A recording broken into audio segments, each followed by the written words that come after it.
अब मैं बोलती हूं, अब मैं बोलूं। Dynamite dynamite, power house power house. जब आप लोग नारे लगा रही थी ना, तो मुझे लग रहा था मैं उधर आके बैठ जाऊं और मैं भी नारे लगाऊं।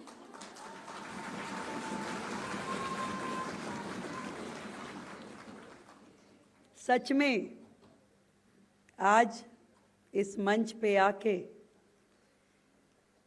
दिल से इतनी खुशी हो रही है। और जब शालिनी बोल रही थी ना, तो मुझे 30 साल पहले की रेखा याद आ रही थी।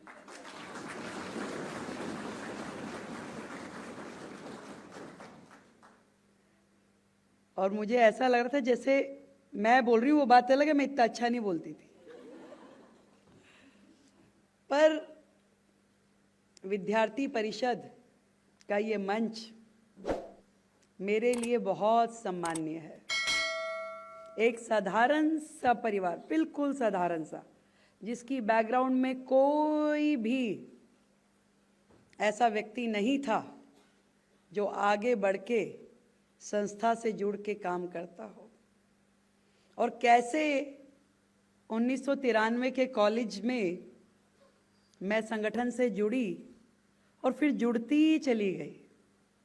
आज भी मुझे अपनी छात्रा प्रमुख याद आती है। ऐसा लगता था कोई क्लास की मॉनिटर है, श्वेता कौल। और वो बहुत प्यार करती थी, सब छात्राओं को सहेली बना करके घर में परमिशन लेनी होती थी तो उनको लेके आते थे, मेरी मम्मी से बात कर लो। मोनिका कक्कड़ थी, अब अरोड़ा हो गई हैं, जिन्होंने हाथ पकड़ के, जिनको हर कार्यक्रम में लेके जाना। ऐसा लगता था धरने में जा रहे हैं, प्रदर्शन में जा रहे हैं, घर आके क्या बोलेंगे। पर जब वहाँ जाते थे तो लगता था कि नहीं, अच्छे कॉज के लिए कर रहे हैं, करना चाहिए। डांट भी खाते थे घर में, ये भी देख लेते थे कि टीवी पे फोटो ना आए, पर फिर अगले दिन जाकर के लगता था कि नहीं, करना है, अच्छा कॉज है।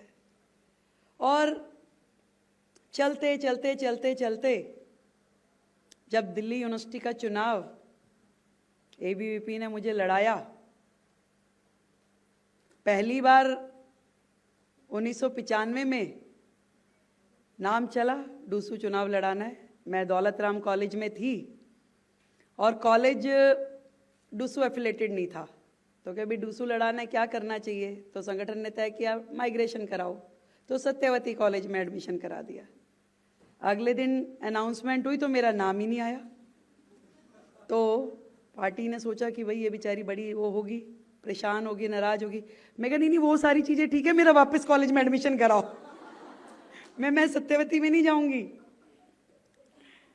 पर अगले साल अपने आप से मुझे दोबारा जनरल सेक्रेटरी का चुनाव लड़ाया, फिर अध्यक्ष का चुनाव लड़ाया।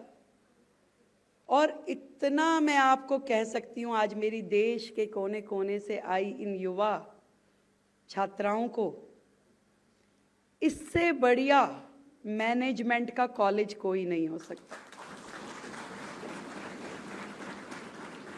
जीवन की जो ट्रेनिंग यहाँ मिलेगी वो आपको बड़े बड़े मैनेजमेंट इंस्टीट्यूशन में नहीं मिलेगी, जो आपको देश के साथ भी जोड़ता है, समाज के साथ भी जोड़ता है, और एक एक बारीकी आपके जीवन भर साथ निभाने वाली वो गुणों को आपके अंदर लेके आता है। आज जब दीप प्रज्वलन हो रहा था तो मैं सोच रही थी, देखो कहाँ पीछे से दीप पकड़ाने से लेकर के आगे दीप जलाने तक की यात्रा चली।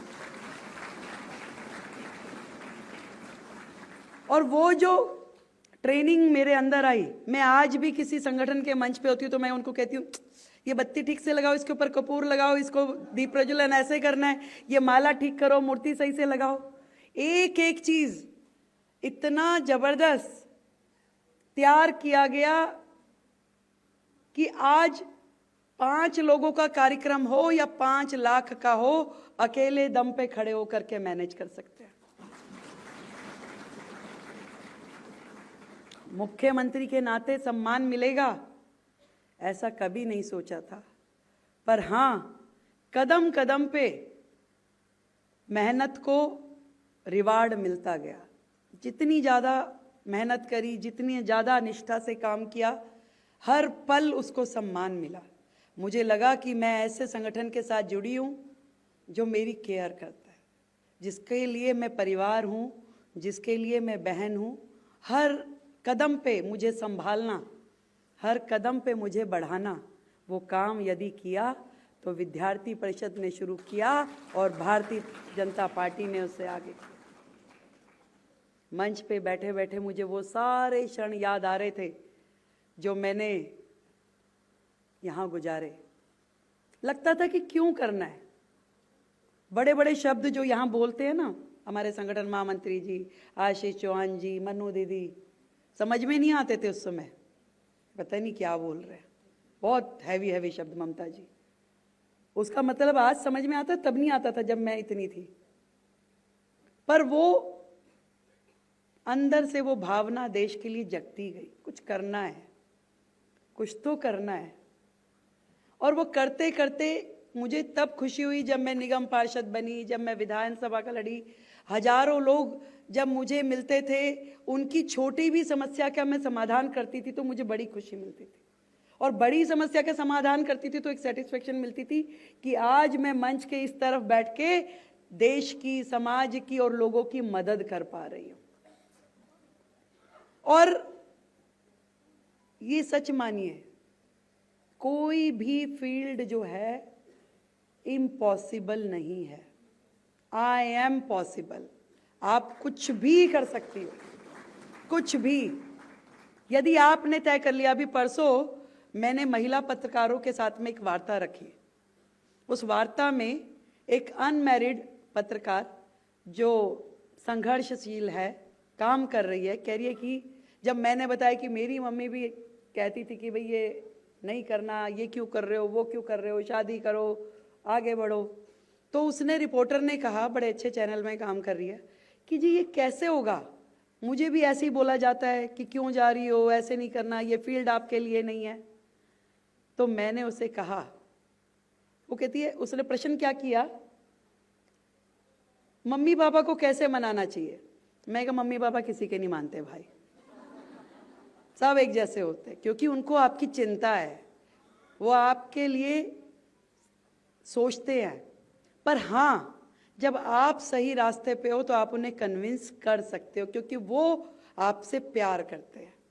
आज जो समाज है, पहले हम बेटी बचाओ की बात करते थे, उससे थोड़ा सा ऊपर उठ गए तो बेटी पढ़ाओ की बात होने लगी, और आज बेटी बढ़ाओ के कंसेप्ट पे हम आ चुके हैं।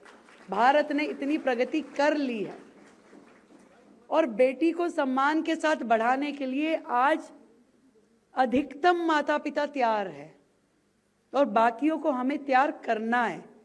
मैं आप लोगों के बारे में इतना कह सकती हूं कि तुम तो दरिया हो, तुम तो दरिया हो, अपना हुनर जानती हो, जिस और निकल जाओगी रास्ता बना ही लोगी। और जो पहली शुरुआत आपने की अपने इस कॉलेज जीवन में विद्यार्थी परिषद से, मैं उदाहरण हूं कि आपने बिल्कुल सही शुरुआत की है।